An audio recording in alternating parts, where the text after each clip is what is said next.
Så kom de då igen, Status Quo. Och innan konserten började gunga publiken fick vi på CTV en intervju med en av originalmedlemmarna, Rick Parfitt, sångare och guitarist i bandet och enligt många en levande legend. I don't know about living legend actually. We feel pretty dead at the moment because we had a very long journey last night which took us all through the night. Took us 12 hours to get here by bus and the road conditions were bad. So it's sort of semi-living legend at the moment, if you like. Sorry, what was your question? Okay. Always you have said that you love Sweden. How come? Well, we like the Quo audience, wherever we go, is basically, they're out to enjoy themselves, they have a good time. And the Swedish audience is no exception. I mean, we like anywhere where we get a good, warm reception from the people. Because we go out there to give entertainment, to give warmth, and for people to enjoy themselves. And the Swedish audiences seem to enjoy what we do, and we appreciate that. Because our vibe comes from the audience. You know, it's not just us giving it to them, they're giving it to us as well, you see. Almost 30 years on stage and more than 100 million sold records. What's the big secret? There is no secret at all. We're constantly asked this question, and I think if we knew the secret, then we'd probably blow it. You know, it's best we don't know. We just do what we do. We enjoy what we do. We get a lot of fun out of it. Although we're very serious about what we do. When we go up on that stage, we go up there to have fun. You know, and as long as it keeps feeling like that. It doesn't stop. It rolls on. It's enjoyable. It's what we do. There's no secret to it. We just do it.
For a couple of years, BBC's Top of the Pops were almost your second home. What did it mean to your career?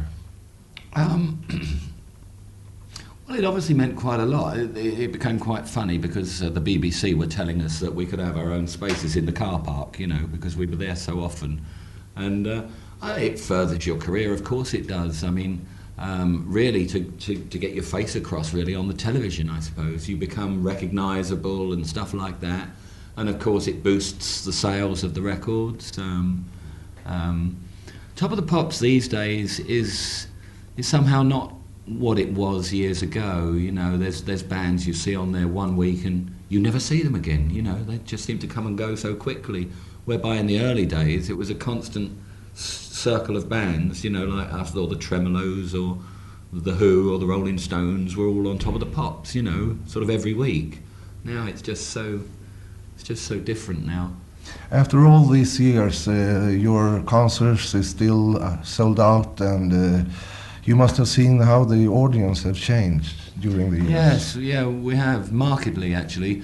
In the early days, when we changed style into the sort of the boogie type stuff that we're known for, if you like, now, our audience was anything from sort of 17, I suppose, to 24 years old, you know, and mainly male, you know, headbangers. People just wanted to go like that, you know. And then we released Rockin' All Over the World, and it broadened. Like, lots of women started to come to see us. Don't know why, but they did. And it broadened from anything, I suppose, then from 15 to 35, 40 maybe, right? Then we went through that period and released Army, in the Army now, and the audience now in England is anything from 8 years old to 70 years old. In fact, our oldest fan is 83. She's a lady in England and she's fantastic. She loves it. She's always there, up in the aisles, dancing. She loves it.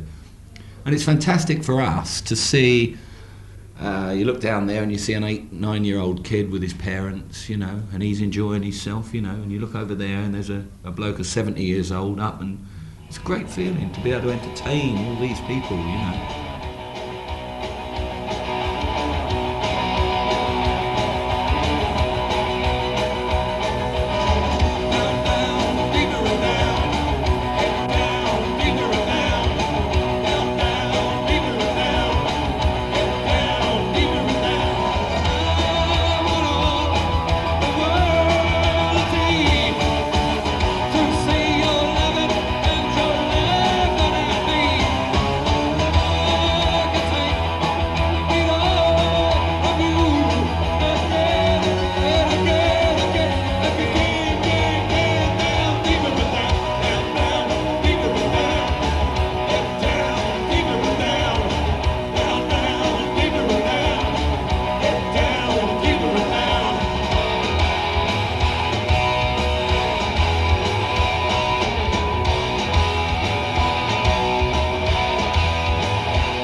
Status Quo feel compression for children. You have made concerts for children.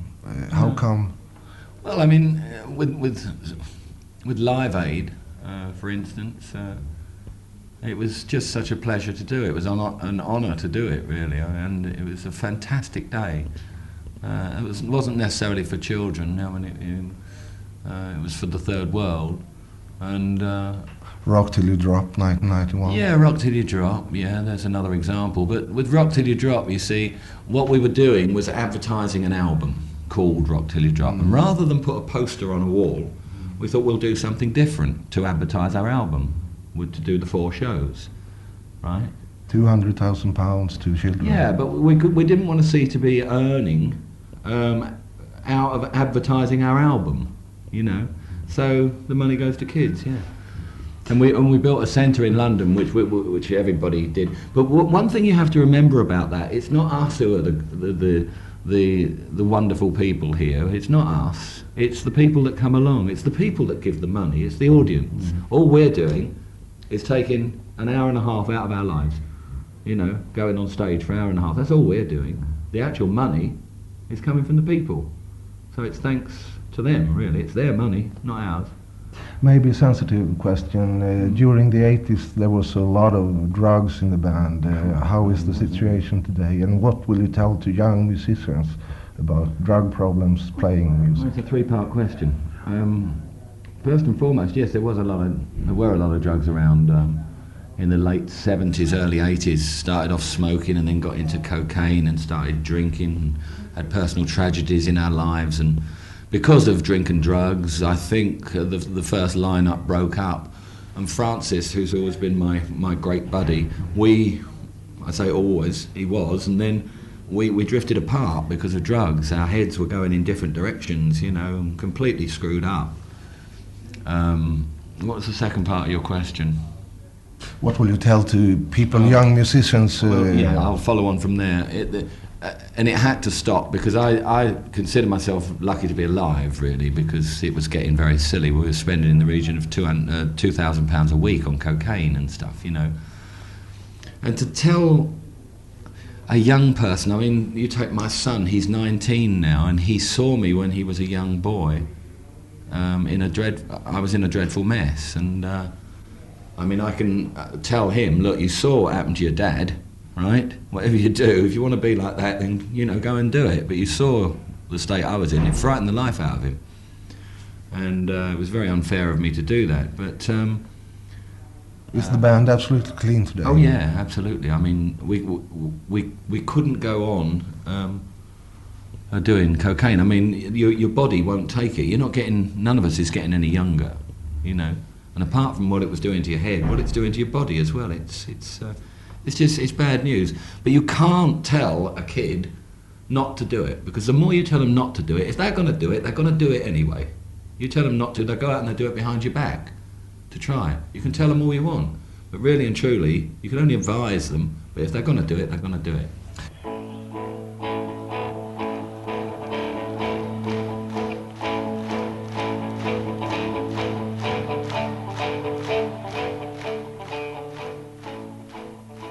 You have just finished a studio album, first in 3 years. Why did you let all the fans wait so long? Well, first and foremost, we decided to take a year out.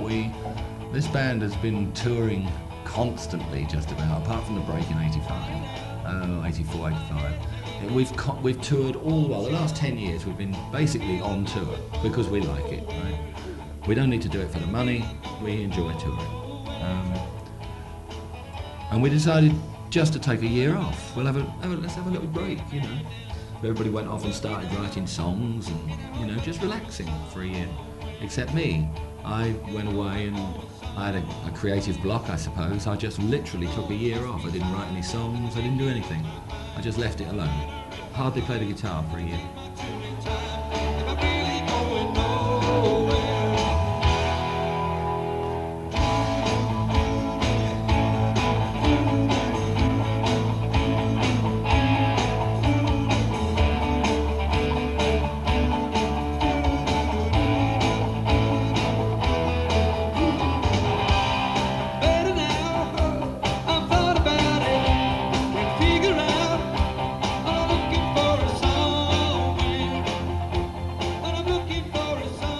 You're no young kids anymore. How long do you think the band will go on with you? Oh, at least until we're 80, 90 years old, I should think. I can't see it stopping. There's nothing in front of us saying, there's no red, well, there is a red light in front of me, actually. There's no red light saying stop. You know, the fans are still there, the reaction is great, the band is fit, we're playing well. There's no reason to stop. You know, why stop? It's great. I hope so. Yeah. Thank you very much. Pleasure. Thanks. Bye.